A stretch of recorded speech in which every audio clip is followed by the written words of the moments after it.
I'm Elena, and I never thought my quiet life on this old farmhouse porch would unravel in a single night.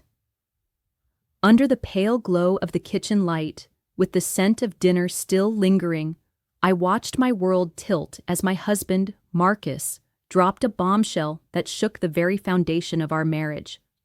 A secret debt, a desperate plea, and the chilling knock at our door introduced a storm I couldn't escape. As two strangers stepped into our home, their cold eyes locking onto mine, I felt a dread so deep it stole my breath. What did they want, and how far would I go to save everything we've built? Stick around, because what happened next will leave you speechless. Picture this: a quiet evening where the air hums with the faint buzz of cicadas, and the world seems to hold its breath just for a moment. That's where I find myself right now, sitting on the worn-out porch swing of our little farmhouse, the wood creaking under me like it's telling stories of its own. I'm Elena, 39 years old, and I've got a life that's as tangled as the ivy creeping up the side of this old house. I've been meaning to cut it back, but somehow I never get around to it. Maybe it's because I like the way it looks, wild, untamed, a bit like me if I'm being honest. I've lived here in this sleepy corner of the world for over a decade now, with Marcus, my husband. He's 42, a man of few words, but with hands that can fix just about anything. We met back when I was still figuring out who I wanted to be, and he was the steady ground I didn't know I needed. Marcus has this way about him: broad shoulders, a quiet strength, and eyes that see right through to the parts of me I try to hide. He's the kind of man who can spend hours tinkering with an old tractor in the barn, grease smudged on his forearms, and still look up at me with a softness that makes my chest ache. We've built a life here, a simple one, with fields stretching out beyond our porch and a rhythm to our days that feels like it's been carved into the earth itself. But don't let the quiet fool you. There's a heat between us, a fire that's never really gone out, even after all these years. Some nights, when the world is still and the moonlight spills through our bedroom window, we find each other in ways that words can't capture. It's like we're rediscovering every inch of one another, hands tracing familiar paths with a hunger that's as raw as it was the first time. I'll spare you the details, but let's just say the old bed frame has taken a beating over the years, protesting with every creak and groan as we lose ourselves in that unspoken dance. It's not just about the physical, though. It's the way he looks at me after, like I'm the only thing that matters in his world. That kind of connection, it's rare, and I hold on to it like it's the last breath of summer before the frost sets in. Our days aren't all stolen moments and quiet passion, though. Life out here is work, the kind that seeps into your bones. Marcus is up before the sun most mornings, tending to the fields or fixing fences that seem to break just to spite him. I've got my hands full, too, managing the house, keeping the books for our small farm, and making sure we've got something hearty on the table by the time he comes in, covered in the day's dust. There's a comfort in the routine, in the way we move through our days, each step a quiet promise to keep going no matter what. But tonight, something feels off, like the air itself is charged with a storm I can't see coming.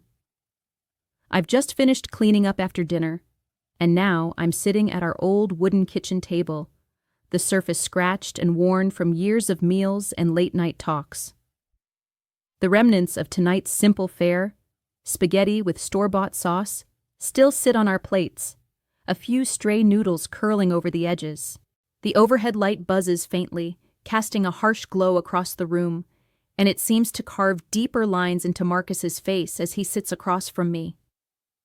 His hands are clasped tight, knuckles pale, and he's staring down at the table like it holds some answer he's desperate to find. I watch him, and a knot starts to form in my stomach, a slow, creeping unease that I can't shake. Marcus isn't one for long silences, not with me. Usually, he'd be cracking a small smile by now, or reaching over to squeeze my hand, grounding me like he always does. But tonight, he won't even meet my eyes. His fingers twitch slightly, a nervous tick I haven't seen in years, and it sends a shiver down my spine. I open my mouth to say something, anything, but the words stick in my throat. Then, in a voice so low and unsteady it barely sounds like his, he speaks. I owe money, a lot. I can't pay it back. But there's a way out. The words hit me like a punch, and I freeze, my heart thudding so hard I can feel it in my fingertips. My palms grow clammy, sticking to the edge of the table, and my throat tightens, like someone's got a grip on it and won't let go. I want to ask what he means, how this happened, but I can't find my voice. It's like the air in the room has turned to lead, pressing down on me, making every breath a struggle. All I can do is stare at him, waiting for more, but the silence that follows is heavier than anything I've ever felt. It's sharp, like a blade hanging between us, ready to drop at any moment.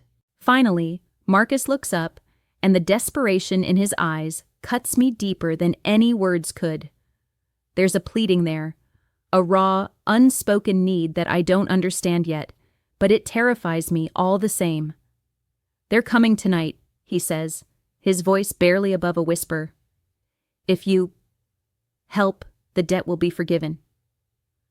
My mind reels, spinning with questions I can't voice. Help? What kind of help could possibly erase a debt so big he can't even look me in the eye while talking about it? Who are they? And why are they coming here, to our home, in the dead of night? My thoughts race, each one darker than the last. But I'm stuck in this moment, my heart hammering against my ribs like it's trying to break free. The clock on the wall ticks past 8 p.m., each second dragging like an eternity, and I'm still grappling with Marcus's cryptic words when a knock at the door slices through the silence. It's firm, deliberate, not angry, but insistent, like someone who knows they'll be let in. My breath catches, and I grip the dish towel in my hand so tight my knuckles ache, twisting it like it's the only thing keeping me tethered to reality. I'm standing near the kitchen doorway, half hidden by the shadow of the frame, when Marcus rises slowly from his chair, his movements heavy, almost reluctant. He doesn't look at me as he shuffles toward the door, and that avoidance stabs at me worse than anything he's said so far. He opens it, and two men step inside, their presence filling the room like a storm cloud rolling in. They're both in their late 30s or early 40s, dressed in dark jackets and jeans, nothing flashy, nothing that screams danger at first glance. But there's a weight to them, an unspoken authority that makes the air thicker, harder to breathe. The taller one stands at least 6'3", with a sharp jawline that looks like it was carved from stone and cold blue eyes that seem to cut right through everything they land on. His gaze sweeps the kitchen, taking in every detail, and when it settles on me, I feel exposed, like he's peeling back layers I didn't even know I had. The other man is stockier, broader in the shoulders, with a faint scar running across his left cheek, a pale line that catches the light just so. His demeanor is calmer, almost polite, but there's a hardness in his eyes that betrays any softness his tone might suggest. They don't look like the rough types you'd imagine in a situation like this. No visible ink, no sneers or menacing grins, but their quiet confidence is what unnerves me most. It's the kind of calm that comes from knowing they don't need to raise their voices to get what they want. The taller one steps closer, his boots scuffing softly against the worn linoleum floor, and his eyes lock onto mine. A slow, unsettling smile tugs at the corner of his mouth as he says, "It's warm in here, and you're beautiful." His voice is low, almost a murmur, but it carries a weight that makes my skin crawl. Before I can react, he reaches out, his hand brushing across my cheek, the touch light but invasive, like he's claiming something without asking. I flinch, my body jerking back on instinct, but I don't pull away entirely.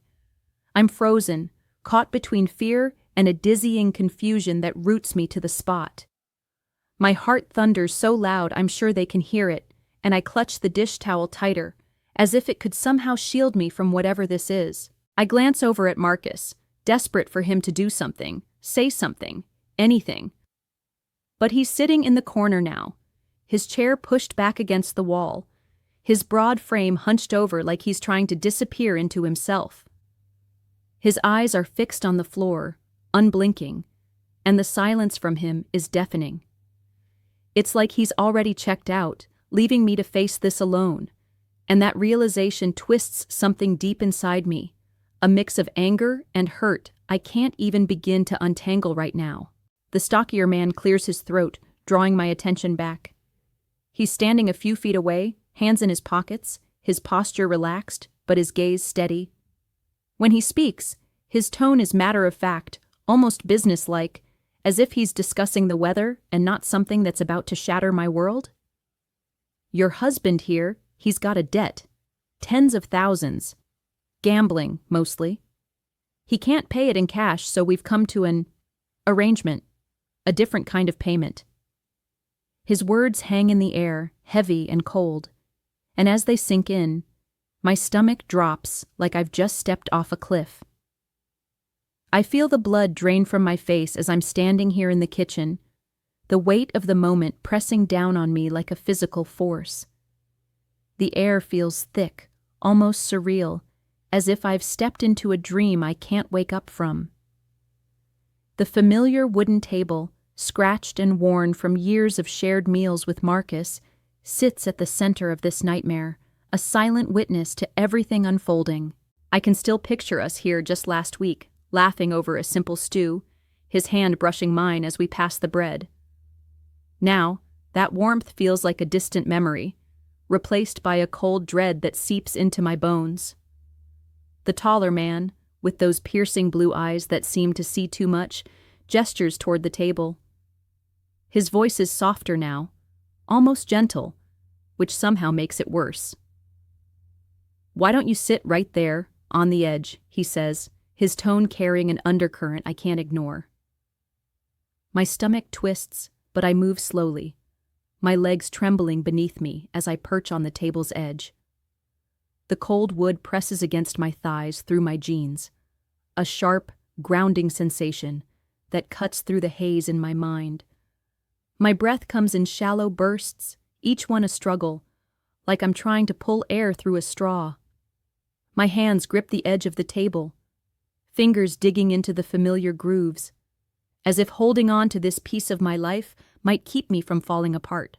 I steal a glance at Marcus, my heart aching for some sign of fight, some flicker of the man who's always been my rock. But he's still in that chair in the corner, head bowed so low I can't see his face. His hands clutch the arms of the chair, knuckles white from the force of his grip, like he's holding himself together by sheer will. He won't look at me, won't speak, and that silence cuts deeper than any blade. I want to scream at him, to demand he stand up and fight for us, but the words won't come. Instead, I'm left with this hollow ache, a mix of betrayal and desperation that threatens to swallow me whole. Across the room, the stockier man leans against the counter, his broad frame relaxed, but his eyes fixed on me with an expression I can't read. Is it pity? Indifference? Something darker? I can't tell, and that uncertainty gnaws at me, adding to the chaos in my head. My mind is a storm, a voice inside screaming at me to run, to bolt for the door and never look back. But where would I go? This farmhouse, this life with Marcus, it's everything I've built over the past decade. The fields outside, the creaky porch swing, the quiet nights where we'd lie tangled together under the moonlight, it's all I have. And now, it's all at stake, balanced on the edge of this moment. The weight of that reality pins me in place, heavier than any chain. I try to focus on the small things, the details that tether me to this space, to keep myself from spiraling completely. There's a faint smell of garlic lingering in the air, a remnant of the spaghetti we ate earlier. A meal that feels like it happened in another lifetime. The wall clock ticks steadily, each second stretching into eternity, marking time I wish I could stop. On the table, just inches from my hand, a spoon catches the harsh overhead light, glinting like a tiny beacon in this storm. I stare at it, willing it to mean something, to offer some kind of answer, but it's just a spoon, indifferent to the chaos around it. The taller man speaks again, his voice still low, almost soothing, which only heightens the unease crawling under my skin. "There's no need to be afraid," he murmurs, stepping closer, his presence looming over me. "We're not here to hurt you. This can be easy if you let it." His words are meant to reassure, but they do the opposite, twisting something deep inside me until I feel like I might be sick. The stockier man nods slightly, as if in agreement, his scarred cheek catching the light as he shifts his weight. "Just a transaction," he adds, his tone as clinical as I sit on the edge of this old kitchen table, the cold wood biting into my skin through the thin fabric of my jeans. I feel the weight of the moment settle over me like a heavy fog.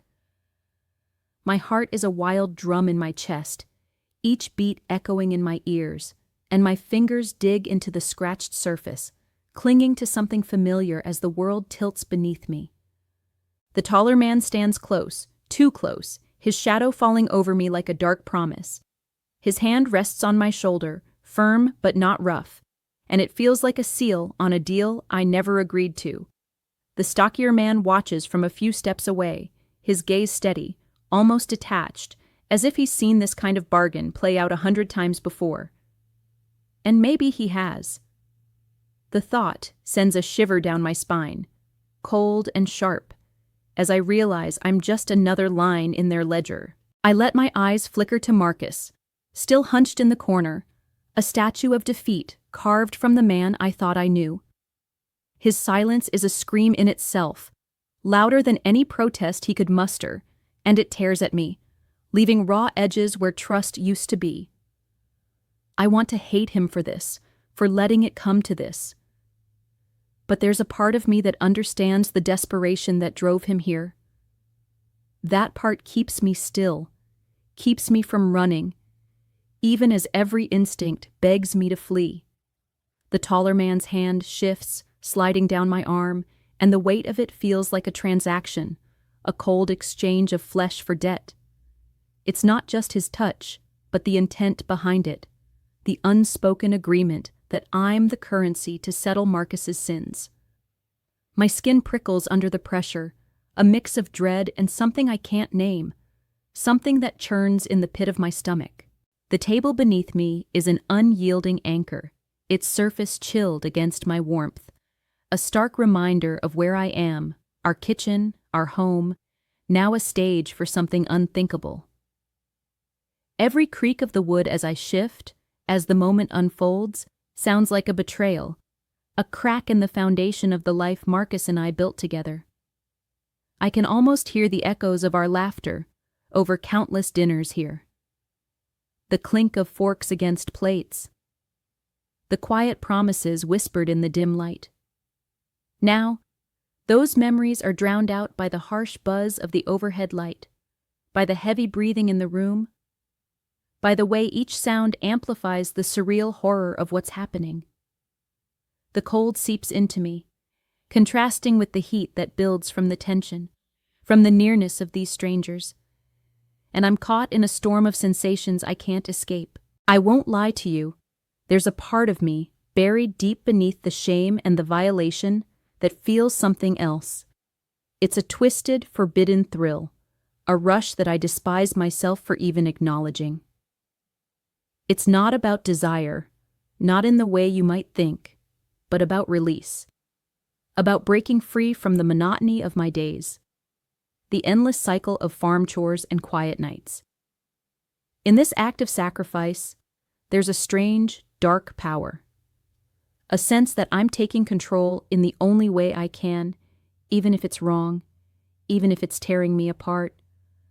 I'm ashamed of this feeling, this flicker of exhilaration amidst the wreckage, but it's there, raw and undeniable. I don't regret it, not entirely, and that truth sits heavy in my chest. A confession I can barely admit to myself. I've always been the steady one, the rock beside Marcus, but now I'm adrift, caught in a current of emotions I can't navigate. The air grows thicker as time stretches, each second a weight I can't shake. I focus on the small things to keep myself grounded. The faint scent of garlic still lingering from dinner, the tick of the clock on the wall, the way the light glints off a forgotten spoon nearby. But those anchors slip away as the moment consumes me, as I give myself over to this unspoken bargain. It's not about the details of what happens next. I'll spare you the raw edges of that. But as the door closes behind the two men, a suffocating silence crashes over the kitchen, heavier than anything I've ever felt. It's like the air itself is holding its breath, waiting for something to break, but nothing does. I'm still perched on the edge of the table, my hands trembling as I slide off slowly, the wood creaking under me one last time like a final protest. My feet hit the floor with a dull thud, and I stand there, smoothing my shirt with shaky fingers, as if straightening the fabric could somehow put me back together. Across the room, Marcus hasn't moved from his chair in the corner. His head is still bowed, but I catch the subtle motion of his hand as he wipes at his eyes with the back of it, a quick, almost hidden gesture of raw emotion. Neither of us speaks. We just sit there, him in his corner, me now leaning against the counter for what feels like hours, though the clock on the wall tells me it's barely been 20 minutes. Time has lost all meaning in the wake of what just happened.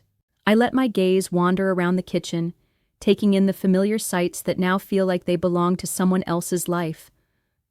The dishes from dinner are still piled in the sink, a mundane mess of plates and forks crusted with sauce, waiting for hands that don't feel like mine anymore to wash them. The clock keeps ticking, its steady rhythm a cruel reminder that the world hasn't stopped, even if mine has. The overhead light still buzzes faintly, casting harsh shadows across the scratched wooden table that's been the heart of our home for so long.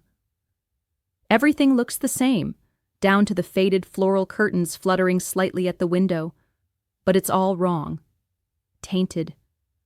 Like a stain I can't see but can feel in every corner of this space. This isn't just our kitchen anymore. It's a place where something irrevocable took place. A silent witness to a bargain that's changed everything. Inside, I'm a storm of conflicting emotions, each one pulling me in a different direction until I'm dizzy with it. There's a part of me that clings to a strange sense of empowerment, a bitter kind of strength in knowing I took control of our fate in the only way I could. I made a choice, however twisted, to protect what we've built, to shield Marcus from a debt that could have destroyed us in other ways. But that fleeting sense of agency is drowned out by a deeper, aching sadness that gnaws at my core. It's the loss of trust, the shattering of something fundamental between us. I've always believed in Marcus, in the quiet promises we've made over late-night talks at this very table, in the way he's been my steady ground through every storm. Now, that ground feels like quicksand, slipping away beneath me, and I don't know if I'll ever find my footing again. The night drags on, and eventually, we move from our frozen positions, though it's more out of exhaustion than any real desire to break the silence. I shuffle to the sink, running water over the dishes just to have something to do, the cold stream shocking against my skin. Marcus stands too, but he doesn't come near me. He lingers by the doorway, his broad frame a shadow against the dim light, and then he mutters something about checking the barn before disappearing into the dark outside. I don't stop him. I don't have the words, and even if I did, I'm not sure I'd want to say them. So I finish the dishes alone. The clink of porcelain against porcelain, the only sound in this hollow space. Each movement mechanical. Like I'm a puppet going through the motions of a life that no longer fits. Morning comes too soon, the pale light creeping through the kitchen window like an uninvited guest. I'm up before Marcus, as always, my body moving on autopilot as I set about making breakfast. Scrambled eggs and toast, just like any other day, the sizzle of butter in the pan, a familiar sound that should comfort me, but doesn't. I set the plates on the same table, the one that now feels like a battlefield, and I can't help but stare at the "Don't forget to subscribe, like, and comment if you enjoyed this story." This will help us create more engaging stories for you.